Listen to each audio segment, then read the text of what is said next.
BFM Business, Tech RH, tout comprendre sur l'innovation dans les ressources humaines, présenté par Alexia Borg. Bonjour à tous et bienvenue pour une nouvelle émission Tech RH spéciale Vivatech. Cette semaine, au sommaire, nous allons parler du future of work. Dans cette première partie d'émission, j'accueille avec moi Éric Jeanneret, DG d'Experis France du groupe Manpower, ainsi que Géris Moulas, CEO de Lead Design. Vous allez voir qu'on va parler des grandes tendances aujourd'hui dans le secteur des Tech RH, justement, sans oublier bien évidemment la Minute Geek avec Arnaud Leroux qui va nous montrer des bagues intelligentes ou des smart rings. Donc on va voir qu'est-ce qu'il va nous proposer en cette émission. Et bien sûr, nous finirons avec l'incontournable start-up du jour. Pour aujourd'hui, ce sera Anthony Vanier et Romuald Boulanger, cofondateurs de La Vitre. Vous allez voir, ils vont nous présenter des choses assez insolites. Ils sont dans la tech, ils sont dans les RH et ils sont surtout avec nous pour le Grand Talk. BFM Business, Tech RH, le Grand Talk. Et pour cette première partie Grand Talk, donc j'accueille Éric Jeanneret, DG d'Experis France du groupe Manpower, ainsi que Géris Moulas, CEO de Lead Design. Bonjour messieurs. Bonjour Alexia. Bonjour. Voilà, nous sommes donc en direct du Vivatech cette année pour parler des futures tendances de la Tech RH, mais surtout aussi du présent. Moi, j'ai envie qu'on fasse un premier état des lieux aujourd'hui, donc Éric Jeanneret, sur la technologie qu'on utilise pour les ressources humaines, à la fois dans le recrutement, mais aussi comment est-ce que vont évoluer les salariés et le panorama et l'ergonomie aussi du travail. D'après vous, on en est où aujourd'hui ? Alors la question, elle se repose dans le contexte d'une pénurie incroyable de talents. On vient de sortir un baromètre des intentions d'embauche qui dit que 88% des employeurs dans le monde souffrent dans leur processus de recrutement. Ça veut dire que la technologie, elle doit être au service de ce processus de recrutement. Elle doit être capable d'agréger des données, d'agréger des candidatures et de faire matcher des candidatures avec des besoins. Et c'est là où on va retrouver de l'intelligence artificielle, c'est là où on va retrouver la détection de patterns pour définir des profils et des trajectoires de carrière. La tech qu'on présente aujourd'hui à Vivatech, elle tourne autour de ces sujets-là dans la RH. Ouais. Alors on y reviendra justement un petit peu plus tard sur l'IA et le recrutement aussi. Aujourd'hui, Géris Moulas, donc vous êtes CEO pour rappeler de Lead Design. Comment vont évoluer les espaces de travail dans les entreprises d'après vous ? Alors, un chiffre intéressant, peut-être pour commencer, selon le sondage OpinionWay, 3/4 des Français ne souhaitent pas revenir au travail comme avant. Je pense que c'est révélateur d'une révolution qui est en cours. Chez Lead Design et chez nos clients, on avait remarqué les prémices de cette révolution avant la Covid, mais il est clair que la crise sanitaire a joué un rôle de catalyseur. Je pourrais la définir en 3 points principaux. Le premier, c'est la généralisation du télétravail, sujet d'ailleurs qui pouvait être légèrement tabou avant la crise Covid en France. Le deuxième, c'est l'avènement du flex office, c'est-à-dire des open space sans bureau attitré. Et le troisième, je pense que on va vers une réduction et une diversification des espaces de travail avec l'utilisation de plus en plus massive de tiers-lieux type espace de coworking ou co-living. D'accord, donc ça c'est votre vision de l'avenir, ça va se passer dans les open space d'après vous ? Oui, des grands open space où on va partager ces lieux de travail. Oui, je pense. Maintenant, on a l'alternative de travailler chez soi. En tout cas, nous, chez Lead Design, un de nos objectifs, c'est de donner envie aux collaborateurs aussi de retourner au travail, au bureau. Alors justement, quand on parle de transformation digitale dans les ressources humaines, on parle de quoi très concrètement ? Parce qu'on a évoqué donc l'intelligence artificielle. Est-ce qu'il s'agit aussi de plateformes, de mobile app ? Il s'agit de quoi exactement quand on parle de transformation digitale ? J'ai envie de dire avant la crise et après la crise sanitaire. Est-ce qu'il y a eu un changement ? Alors, ce qui est sûr, c'est que aujourd'hui l'écosystème digital corporate mis à disposition par les employeurs pour leurs employés, ça représente un écosystème de workspace qui est très prégnant, puisqu'aujourd'hui on n'est plus tellement sur un site, mais on est chez soi. Donc on surconsomme de l'application digitale, de la data, et donc il y a un effort très important qui est aujourd'hui fait par les entreprises pour accélérer cette digitalisation, proposer des applications qui sont les plus intuitives, les plus ergonomiques possibles pour offrir la meilleure expérience utilisateur. Et l'expérience utilisateur, c'est quelque chose qu'on entend beaucoup dans le grand public. On commence à l'entendre depuis depuis le Covid dans le monde du corporate, parce que l'aisance des collaborateurs à évoluer dans un milieu digital proposé par leur employeur, ça participe au bien-être au travail et ça participe à l'attractivité d'une entreprise, à sa marque employeur. Donc aujourd'hui, c'est un vrai enjeu pour les entreprises. Quels sont les différents sujets, les différents besoins qu'on vient chercher chez vous? Est-ce qu'il y a des nouveautés, par exemple, des nouveaux besoins émergents qui sont créés depuis la crise sanitaire? Alors, en tout cas, ça amplifie déjà ce qu'on observait avant. C'est-à-dire qu'il n'y a pas de chômage en cybersécurité, mais ça, tout le monde le sait. Et c'est à peu près la même chose dans l'infrastructure, dans le cloud, dans le développement.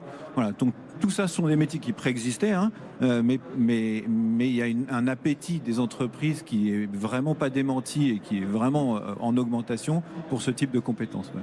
Géry Moulas, le télétravail n'est plus obligatoire, mais il est fortement recommandé par le gouvernement. Est-ce que c'est un danger pour l'IT Design? Comment vous imaginez ça? Je crois pas. Je pense que les espaces de travail sont un des vecteurs importants aussi pour l'attraction des talents. Et je pense que justement, cette crise a aussi révélé que le 100% télétravail avait ses limites.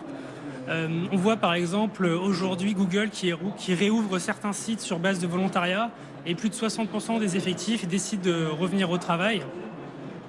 Je pense que le contact physique, les réunions informelles sont très importantes pour la créativité, pour maintenir la culture d'entreprise. Alors justement, parce que pour ce pourcentage qui a envie de revenir au travail, quel est l'intérêt de rester enfermé dans une bulle? Alors le but, c'est d'être avec des collègues et de retrouver cet esprit open space, pas de s'enfermer. Oui, tout à fait. Donc chez Lead Design, effectivement, on est créateur et fabricant de mobilier acoustique en particulier. Oui. Et des bulles aussi. Et de bulles. Alors le but, c'est pas de passer toute sa journée dans une bulle, bien au contraire. Le but, c'est de créer des environnements de travail qui soient agréables et avec de plus en plus de visioconférences, on a besoin d'espaces de confidentialité à certains moments. Donc on fait aussi des bulles pour 2 personnes, d'ailleurs 4 personnes équipées en visioconférence avec des écrans. Donc le but, c'est que tout le monde puisse coexister dans le bien-être et la productivité. Est-ce qu'on ne va pas ressembler à comme dans le film Bienvenue à Gattaca, avec des immenses open space et des micro-bulles tous qui nous divisent finalement? Non, je pense pas. Je pense que vraiment, si on va revenir au travail, c'est avant tout pour collaborer.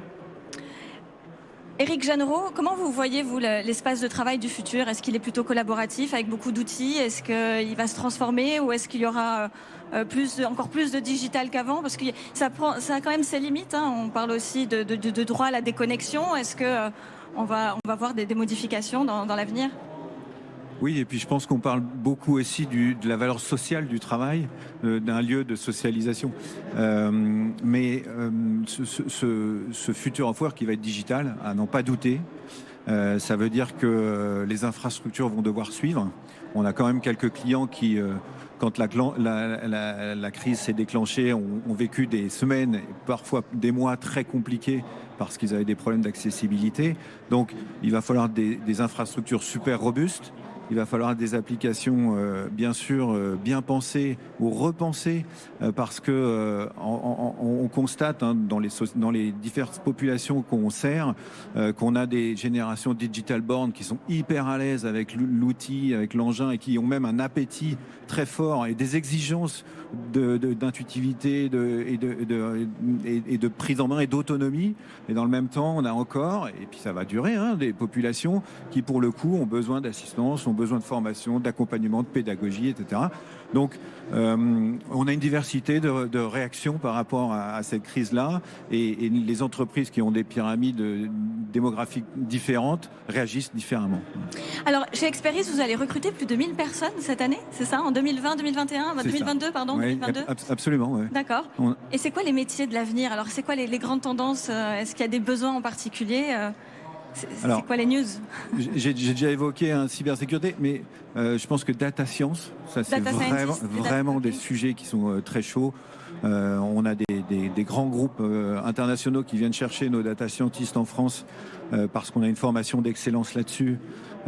Et quand on sait la valeur de la data pour propulser toutes ces applications, pour les rendre intelligentes, pour nous offrir du prédictif, bien sûr que ça, ce sont des compétences qui vont être ultra recherchées. J'aurais tendance à dire que des ergonomes également, pour les raisons que j'ai évoquées, parce que aujourd'hui on veut vivre la même expérience utilisateur dans son milieu corporate que celle qu'on a avec son Facebook et chez Amazon ou Netflix. Et typiquement, ça, c'est parce que il y a des ergonomes qui ont très travaillé sur tous ces sujets-là. Certainement qu'en termes d'adhésion et d'adoption de ces moyens numériques et digitaux, il y a une nécessité pour les entreprises de continuer à faire travailler ces gens-là de manière à maximiser l'adoption des nouveaux moyens. On n'est plus dans une époque où on peut imposer des outils, on ne peut que les proposer. Et donc, il y a un enjeu d'adhésion et d'adoption qui est nouveau pour les entreprises. On parle de user experience, on parle d'adoption et d'ergonomie et d'intuitivité. Est-ce que la conduite du changement est importante aussi ? Majeure. Ouais, on est d'accord, parce qu'on n'en parle pas beaucoup, on parle beaucoup des métiers. Vous avez raison. Et j'aimerais souligner quand même qu'il y a une importance cruciale à accompagner ce changement dans cette transformation, qu'elle soit dans les RH ou même dans l'entreprise de façon plus générale. Donc vous les accompagnez également, vous pensez à ce point-là aussi ? Absolument, on propose d'accompagner en communication, en marketing, le lancement de nouveaux services, nouveaux produits dans les entreprises, comme on pourrait le faire auprès du grand public. Très bien. Et donc, un petit mot de la fin quand même, Géry. Est-ce qu'on pourrait imaginer un B2C à l'avenir pour les designs ? Est-ce qu'on peut imaginer une bulle chez soi pour essayer d'être au calme par rapport à la famille, aux enfants et l'utiliser en télétravail ou pas ? On a eu quelques demandes. Je vous avoue que non, c'est pas la cible prioritaire. Mais c'est vrai qu'après un an de télétravail au calme, je pense que ça peut être aussi parfois dérangeant pour les salariés de revenir sur le lieu de travail et de redécouvrir les gênes occasionnés par le bruit, d'où nos produits. On espère répondre à ce besoin-là. Eric, est-ce que vous pourriez tout à fait imaginer d'avoir des solutions telles que Lead Design chez vous ? Je vous trouve un client en direct. Alors, il se trouve qu'on a déjà travaillé ensemble, mais oui, absolument. En tout cas, nous, on est en train d'évaluer les conditions de retour de nos collaborateurs. Alors, on suit les injonctions réglementaires et des pouvoirs publics, mais on a besoin de comprendre quelles sont les aspirations, et le 3/4 est à peu près juste, hein, en tout cas dans le retour de nos 3500 collaborateurs. On a à peu près cette proportion-là de gens qui souhaitent un maximum de télétravail. Il va falloir mettre ça en face des contraintes opérationnelles et des exigences de nos métiers. Mais ce qui est sûr, c'est effectivement, demain, on aura un monde d'après avec beaucoup de télétravail et une nouvelle distribution physique de nos collaborateurs, beaucoup de flex office, on l'a dit, des et endroits une nouvelle ergonomie, oui, tout à fait. Absolument. Donc ça promet de beaux jours en tout cas pour Lead Design. En tout cas, merci beaucoup messieurs pour cette première partie du grand talk sur Tech RH spécial Vivatech. Donc c'était Eric Jeanneret, donc DG d'Experis France Marque du groupe Manpower, et Géry Smoulas, CEO de Lead Design. Merci beaucoup messieurs. Je vous dis à tout de suite pour la Minute Geek avec Arnaud Leroux.